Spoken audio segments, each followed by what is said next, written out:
Аскар Жумалиев Баткен когалагынын катышуучусу. Ал 1999 жылы аскерге чакыртылып, Баткен чек арасына жөнөтүлгөн. 23 жаштагы жоокер чек араны бузуп кирген согушкерлердин мийизин кайтарууда өз салымын кошкон. Ал ата мекендин тынчтыгы, бакубат жашоосу үчүн жанын курман кылган куралдаштарын эскерди. Ата мекенибиздин чек арасын көзтүн сактоо үчүн ант берип ошол жерге барып, бүттүк жерде болдук. Төрткүлдө болдук, Айдеркенде болгонбуз.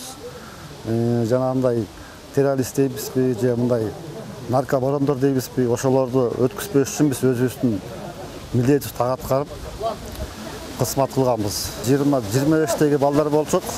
Жаныбызда жапжаш досторубуз, өзүбүздүн көз алдыбызда эле окуп чыккан балдар болгон. Кандай команда ошо даяр болчук да, биз айырда ач болдук, ток болдук.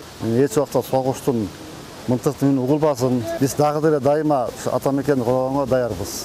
1999-2000 жылдары Кыргызстандын чек арасын бузуп кирген согушкерлерге каршы аракеттерге 1500дөн 2000ге чейинки аскер тартылган.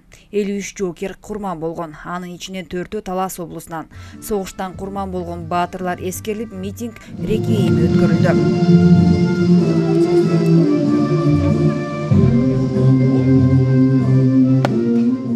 Баткен окуясында курман болгон баатырларга Куран окулуп, асманга залп атылды.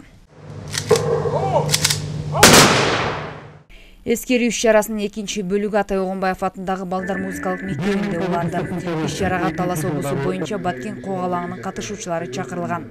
Кыргыз элинин кең келечеги үчүн мекен алдындагы жоокерлик милдеттерин аткарган Баткен ардагерлерине облус жетекчиси Бакытбек Нарбеков ыраазычылыгын билдирип, алардын эрдиги эч убакта унутулбай тургандыгын белгиледи. Урматтуу Баткен окуянын катышуучулары, дагы бир жолу силерге кайрат айтып, дагы өтүп кеткен сиздердин ошол жаныңыздагы жолдошторду эскерүү менен мынакей айттык, азыркы күндө 54төн ашык киши курман болгон. Бүгүн баркыңыздарды бүгүн билип турабыз. Бүгүн сезип турабыз.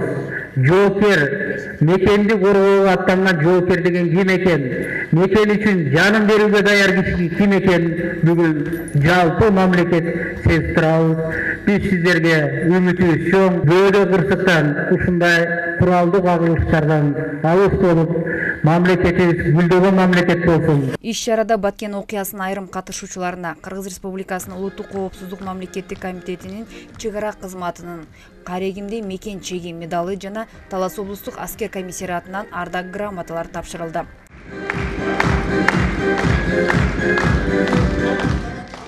Кыргыз элин душмандардан коргоо ар бир эр азаматтын милдети. Мекен алдындагы парызымды өмүрүмдүн аягына чейин аткарууга даярмын дешет Баткен согушунун ардагерлери. Өргүзардан тревога келди, ошо сырт деген айылган нападение болду депчи.